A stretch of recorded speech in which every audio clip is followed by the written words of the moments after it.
Assalamualaikum. Kami dari kumpulan 14 akan membentangkan tajuk perkembangan sektor elektrik dan elektronik di Malaysia. Pengenalan.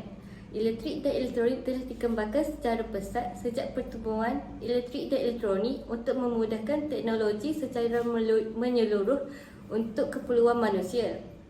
Beberapa aspek yang menonjol sejak kemunculan sektor elektrik dan elektronik iaitu industri semikonduktor yang direka khas untuk mengawal arus peranti elektrik dan elektronik. Program Industri 4.0 turut dilakukan sebagai revolusi digital.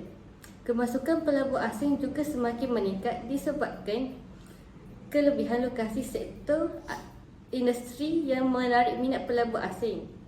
Sektor E dan E dapat dijadikan sebagai perdagangan bersih terhadap negara kerana memberi sumbangan yang besar terhadap KDNK.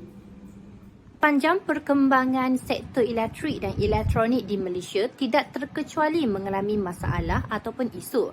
Sebagai contoh isu yang dihadapi ialah pembaziran peralatan elektrik dan elektronik ataupun e-waste, penutupan sektor ekonomi ketika pandemik COVID-19, kekurangan pelaburan dan kekurangan tenaga mahir. Oleh itu, saya memfokuskan satu isu iaitu kekurangan tenaga mahir. Hal ini dikatakan demikian kerana menurut Jabatan Pembangunan Kemahiran menyatakan bahawa sektor elektrik dan elektronik menduduki tangga pertama dalam susunan industri yang memerlukan tenaga mahir.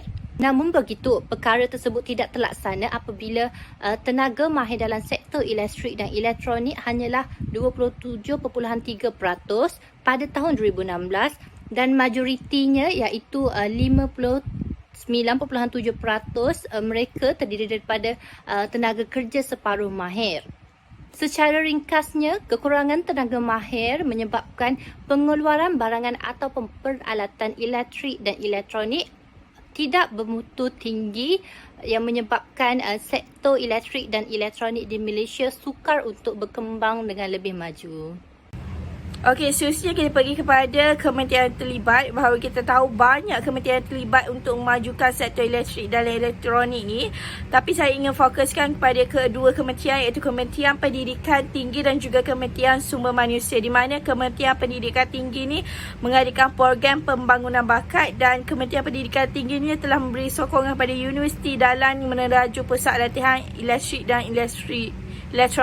Dengan adanya program dan sumbangan atau sokongan kepada universiti ini mampu melahirkan lebih ramai lagi pakar dalam elektrik dan elektronik. Seterusnya kita bagi kepada Kementerian Sumber Manusia yang telah mewujudkan latihan teknikal dan vocational iaitu TWEC yang dapat mendorong lagi peningkatan kepakaran dalam sektor elektrik dan elektronik ini.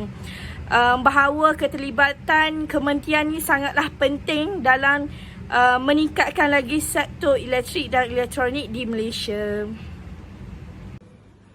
Untuk intervensi kerajaan, antara isu yang kami tekankan adalah kekurangan tenaga kerja, di mana bagi intervensi kerajaan, program yang dilaksanakan di bawah Kementerian Pengajian Tinggi antaranya ialah Industry Infused Program IIP, di mana program serap industri IIP ni bertujuan untuk membangunkan bakat berkemahiran tinggi dan menepati bakat permintaan pihak industri bagi mendapatkan tenaga kerja mahir industri lah dalam kalangan pelajar universiti.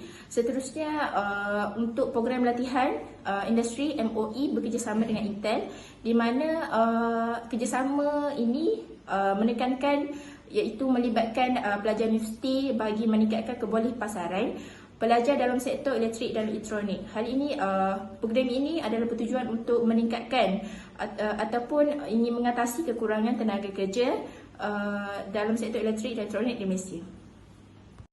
Keberkesanan dasar ada 4. Saya akan memfokuskan kepada ketahanan rantaian bekalan semikonduktor. Malaysia mampu menawarkan semikonduktor kepada permintaan global. Menerusi apa? Menerusi Semicon C 2023 sebagai satu platform yang menghubungkan perniagaan dan mampu memperluaskan rangkaian industri semikonduktor.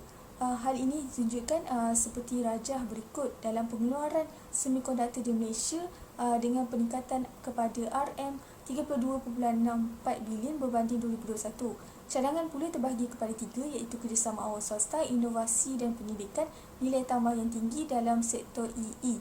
kerjasama awam swasta saya akan memfokuskan inilah. Melalui MIDA, MITI akan bekerjasama dengan institusi akademi dan perniagaan untuk mewujudkan program latihan khusus yang direka untuk memberikan peserta maklumat dan pengalaman praktikal yang berkaitan dengan keperluan industri semasa.